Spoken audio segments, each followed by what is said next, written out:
Introduce our first speaker for the afternoon session, and that's Marc Millis. I first met Marc. He was at the Glenn Research Center from NASA up in Cleveland.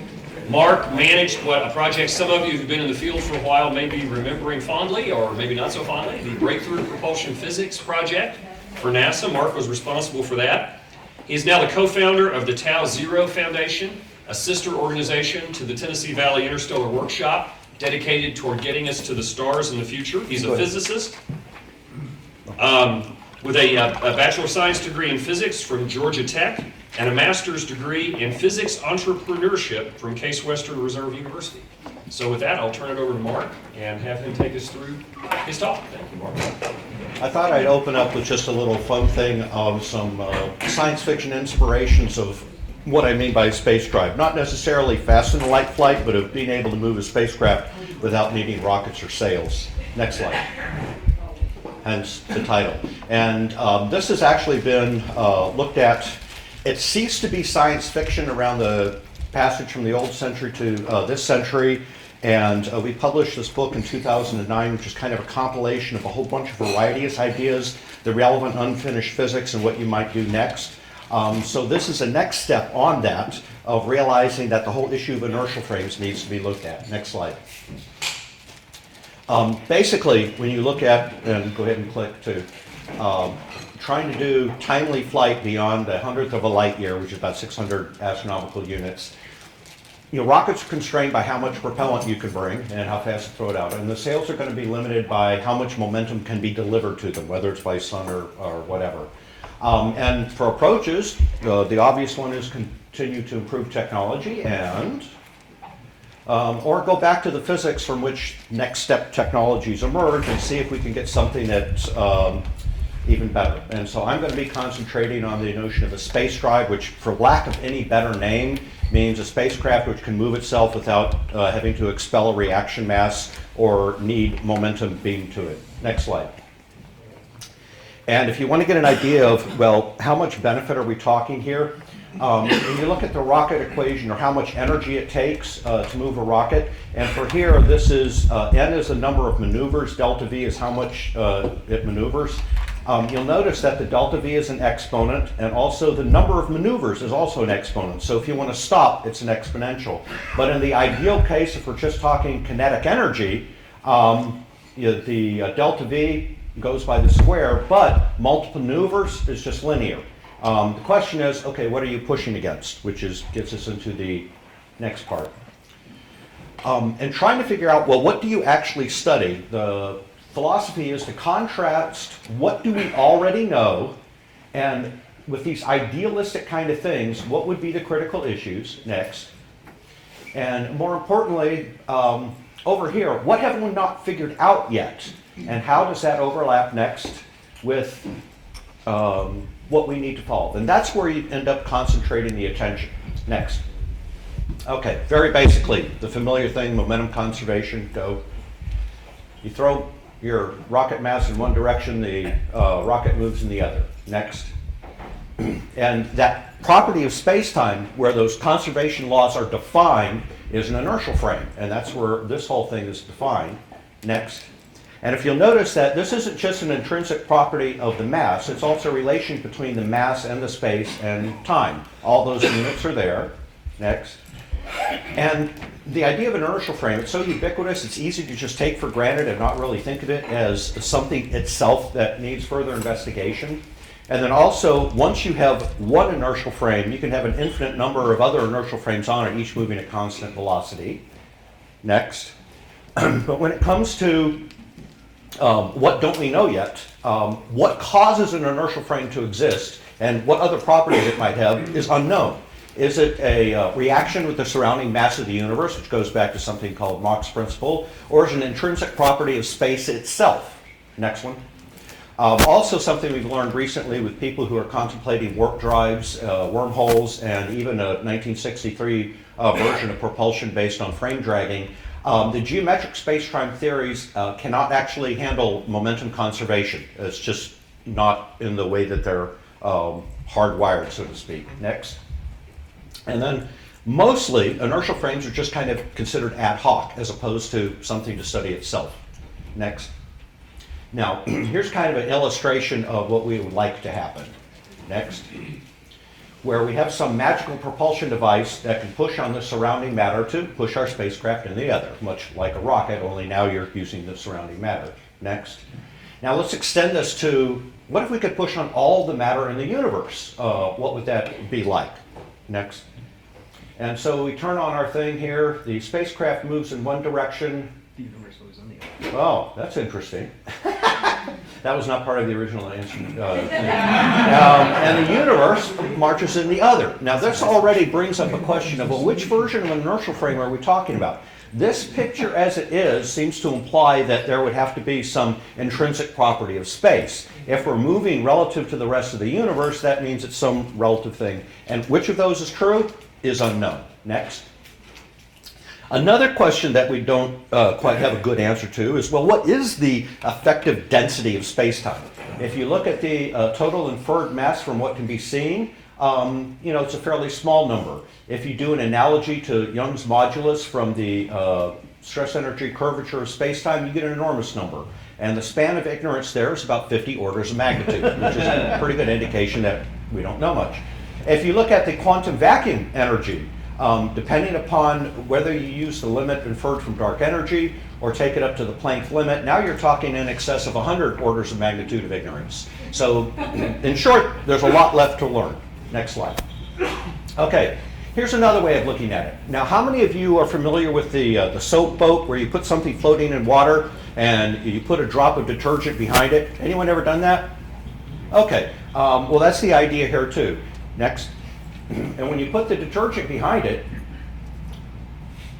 it pushes your craft in the other direction. Now the craft had no propulsion on it. It was just a reaction of the surrounding space. So can we think of some analogy to that too? In which case space itself would have to be the reaction mass, and you would have to make some asymmetric change to any number of these properties of space. Newton's constant, gravitational scalar potential, Planck's constant, speed of light, zero-point energy, or anything like that. I mean, possibilities that could be looked at. And the issue of space as a reaction, of having a potential reaction mass, is still questionable. Next. Now, like I said, this isn't the, as I'm talking to you, there's already been a lot of stuff that's already been done and looked at, and various space drive ideas have already been kind of categorized by disciplines. The red ones are dead ends, and from all this, there's no clear standing winner or approach that should be looked at. So instead, I wanted to go back to what are some of the common issues here. Next. And getting back to this idea of the contrasting the goal-driven issues, on this side, we have an ambiguous reaction mass. What is the space drive pushing against? And can it conserve momentum in that process if you can't find that? The other one I haven't really elaborated on yet is you have to have net external thrust. I've seen so many, we call them lunatic fringe proposals, and unfortunately not all of them were from the lunatic fringe, where they'd have some propulsion device which essentially made a force on one part of the vehicle and push on a thing on another part of the vehicle in the attempt to move it. Well, that's like trying to move your car from pushing on the dashboard. You're also going to need some sort of asymmetric energy conversion. If it's symmetric, like Casimir forces, you don't go anywhere. And by the way, one of the ideas that was looked at and that is in here is about how do you thrust using quantum vacuum with a vibrating, asymmetrically vibrating mirror. That's a whole other subject. Next. And so what we don't know yet is the density of empty space, what gives rise to inertial frames and what other properties they might have. And then also, we don't really know yet the coupling of gravitation or inertia to the other fundamental forces, especially electromagnetism. The reason I mention electromagnetism is because we have a pretty good grasp of controlling that. And if we could figure out that coupling, we could use one to manipulate the other. Next. And so, look for things to look at. What might be the cause of an inertial frame? Is it intrinsic? Is it something like Mach's principle? How does it relate to the other forces, energies? What other properties might have? And amongst that, is there any sort of asymmetric effect where we can create kinetic energy in one direction and have the reaction be some other transfer of energy? Next. Okay. So, to kind of illustrate the thinking process of trying to piece this together from square one, and a lot of this was happening around 1860s and so on, with very complicated history, which I won't go into. I want to say something about, these are for illustrative purposes of the process. I'm not reaching any specific conclusions, even though I give kind of example conclusions to illustrate how you might go about thinking of. But this is kind of a way of starting to decipher through and hunt things. Next. Okay, let's assume that we have space with no inertial frame properties, which is kind of hard to imagine because we're so used to it. Next. And we're going to put an inertial frame in space represented by this rectangle.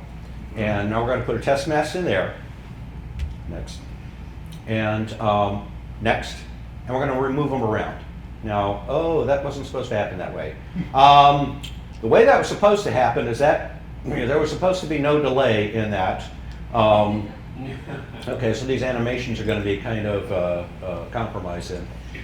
The idea was those are supposed to move in unison. Meaning if that is indeed what is defining the inertial frame, and the only thing to define an inertial frame, the test mass will move lock and step with it.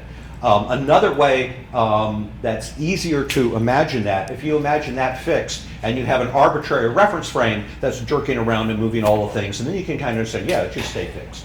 Okay, next slide. We're going to make it more complicated by adding a second inertial frame on it, and then move the two. Next. Next.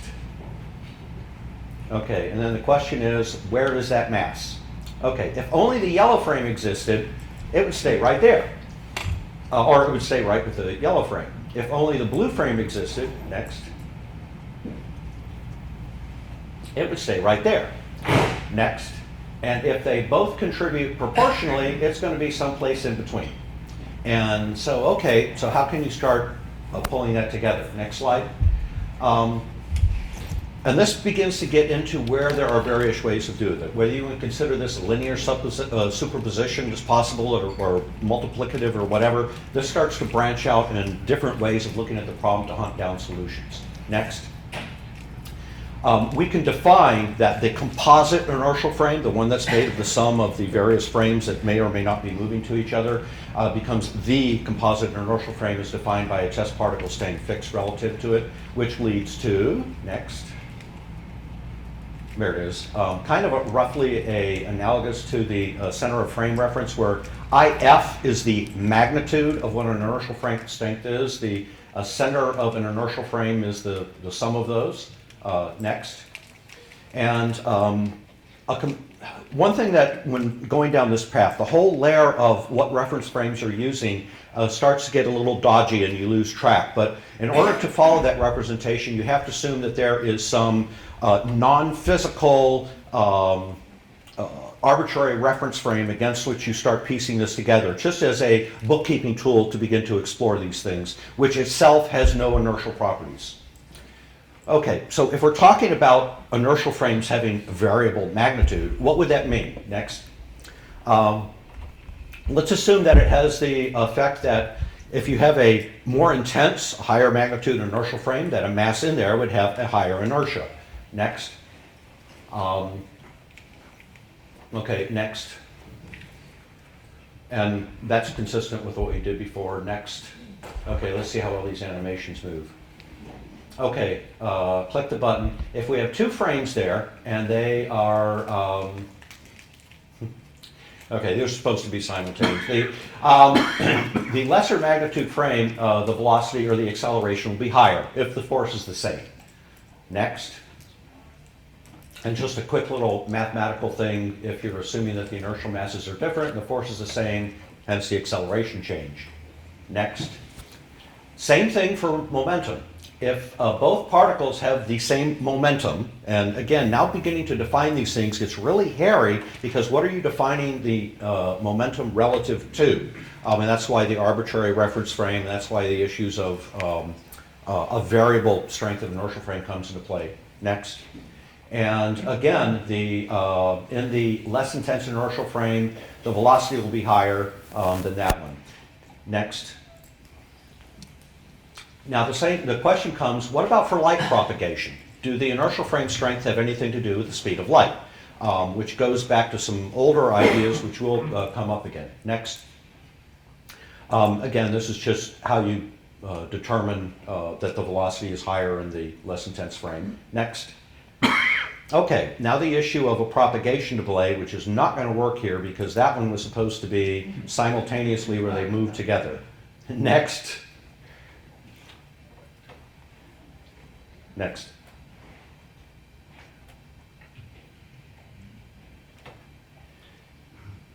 Okay, that one's a little bit where there's a delay. So what this gets into is that if you assume that there's some finite time that it takes for whatever the inertial frame source is happening to reach the test mass, you have to include that in the equations too. And it starts to look like retarded scalar potential treatments work pretty well for that. Next. Okay, now what this is based on is, I mean, there's lots of work that's been done to this, even stuff that's, 1860s and on, and when general relativity came onto the scene, well, experimentally demonstrated with the light deflection around 1920, there's still been a lot of things that have kind of been in the background looking at it. And these are some good references. This is an excellent book that has a compilation of different ways of looking at it and also documented the discussions between the physicists about the various points of view. This is an example of deriving something akin to a Mach inertial frame where it's created by the surrounding matter using an analogy to a Weber force law. And this is another one that derives inertia as a gravitational interaction with the surrounding mass. All of these have issues here and there, but again, a lot of it is too complicated to sum up here. Next. Some curiosities. The idea of a Machian inertial frame, where an inertial frame is created by the surrounding matter, starts to lead you to the idea of an absolute reference frame, a one where you can tell your relative motion to. And at the time when this was being brought up, that seemed to run contrary to the ether perspective, which kind of made it slide along. But that was before the 1965 observation of the cosmic background, cosmic microwave background, which is in a sense a mean rest frame for the mass of the universe. You can tell how fast you're moving through it by Doppler shifts, and whether or not there's any connection, I don't know. The presumed connection with the cosmic background radiation is the Big Bang, but of course it has its own anomalies about it's much more homogeneous than expected. Next.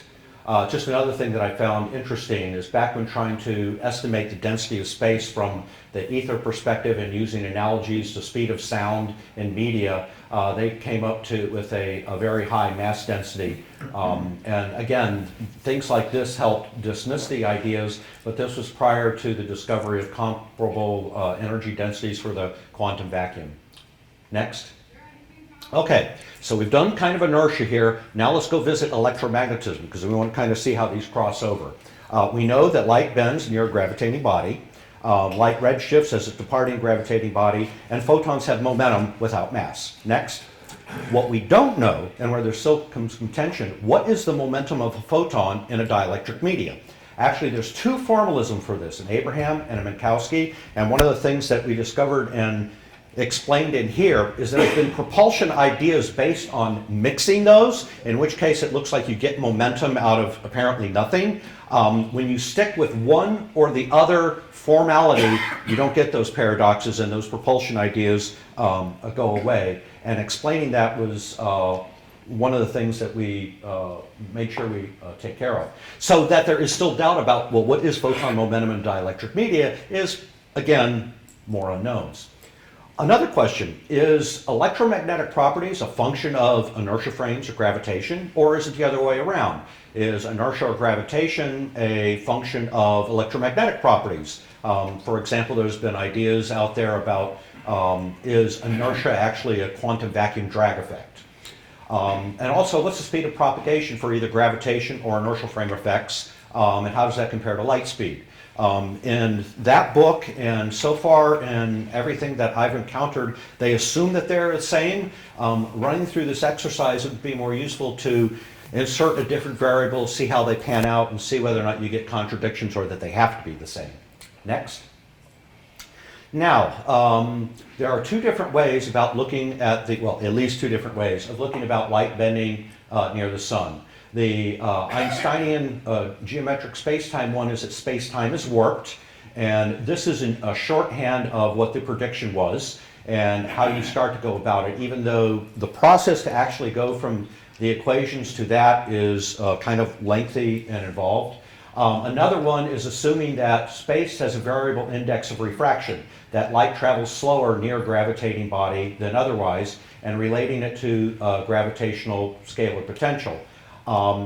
At the time when this was derived, it was off by a factor of 2, and that difference is what was being tested in 1920, and that was the one that won. That these are off by an even factor of 2, I consider kind of an interesting curiosity. And also, too, this was admittedly realized later as being incorrect because it didn't have some things, and there's been other versions of that since then. Next.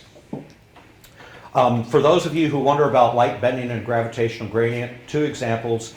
Here's the analogy to light bending in a gravitating body of how various index of refractions will bend the light.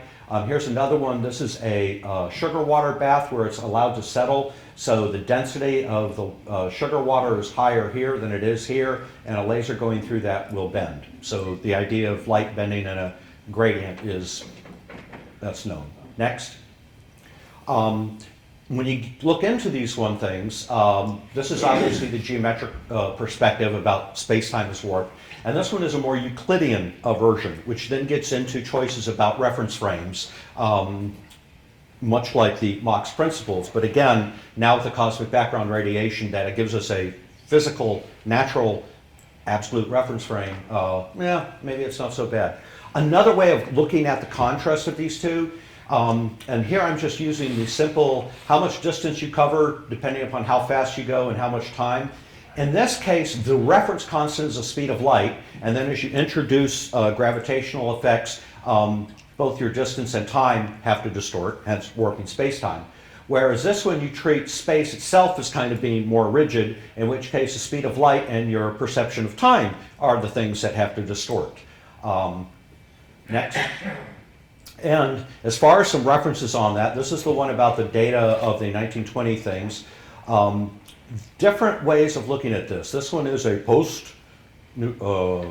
forgot, I spelled that wrong. A post-parameterized Newtonian deflection of light, which gives a higher prediction than is measured. This one, there are a number of papers on this. Apparently it goes back to like 1919, of which I have not found that reference. I found it once and then lost it. It's a 2-page reference. Eddington is one of the co-authors, but the idea of, yes, treating space as having an index of refraction that varies. And it's been asserted by more than one author that you can create equal representations for matching genuine physical observables like the light bending, gravitational redshift, time dilations, and things like that. And they're just 2 different ways of looking at it. And then there's another one more recent about using a Hamiltonian approach like is done in quantum physics in terms for gravity, and then it derives how light bends as how the Hamiltonian of gravity affects the light's momentum. Next. Okay, so now we're going to get a little bit playful. What if light speed is indeed a function of gravitational scalar potential, as those optical analogies kind of show? And already I'm showing 2 different versions of that. This was the one that I showed before that Eddington did, the uncorrected. This is a version from Wilson talking now about, talking the speed of light itself. And this is what is affecting the speed of light. This is a gravitational scalar potential. Next. So the question comes, well, these raw values here, are they actually defined by a universal inertial frame, say a scalar potential of the whole universe? I don't know. It's something that's fun to play with. Next. And so rather than talking about speed of light, let's break it down into permittivity and permeability, and you can get very, equal kind of representations that permittivity should be a function of the same sort of thing, permeability, which now leads us into sensors. Next. Okay, so conjecturing with capacitors. And by the way, it doesn't matter the shape of the capacitors, they'll all be proportional to this. So that an actual capacitance value will have some function of what the background of space permittivity is, perhaps by the universal inertial frame. There's the material-dependent part from the dielectric, and then the part from where it is in the gravitational potential, which now means that you have various things that you can play with to see whether or not you can experimentally test these. Oh, good, timing-wise. And that's what I was hoping to get to. Have not yet run the numbers to figure out the scale of these and how detectable they were, rather than an initial thing which showed that they're like in the 10 to the minus 8 regime. Next slide. And now the last slide, wishfully connecting the dots. Let's say there's a new hypothesis linking inertial frames to electromagnetism. Next. And sensors to test that, start to discover new effects. Next. That we turn the sensors into effectors. Instead of getting energy out from the sensors, we put energy in, and we get effectors to create gradients in inertial frames, which are like gravitational fields. Next, then we can have our space drives. We can have synthetic gravity for the crew. Next, space probes can now go faster and farther. Next, which we learn things about light speed. Next, which leads eventually to faster than light flight. And finally, now we can build the Enterprise and pick up the Thank you.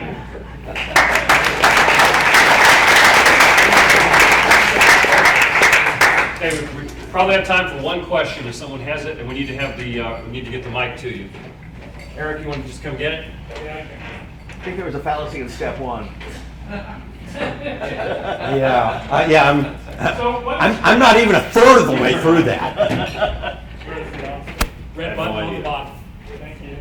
Push and hold.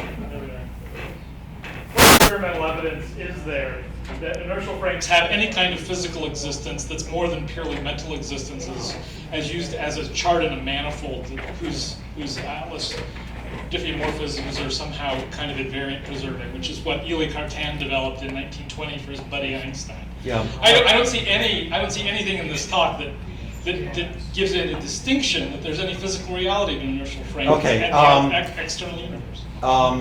As far as confirmed things where the connection is made direct, there is none. Some of the anomalies that pertain is the anomalous galactic rotations where while rotating, they're not being thrown off. It's attributed to dark matter. There's been at least one version trying to assert that. Is there some variation of inertial frames relative by the surrounding mass? That did not pan out.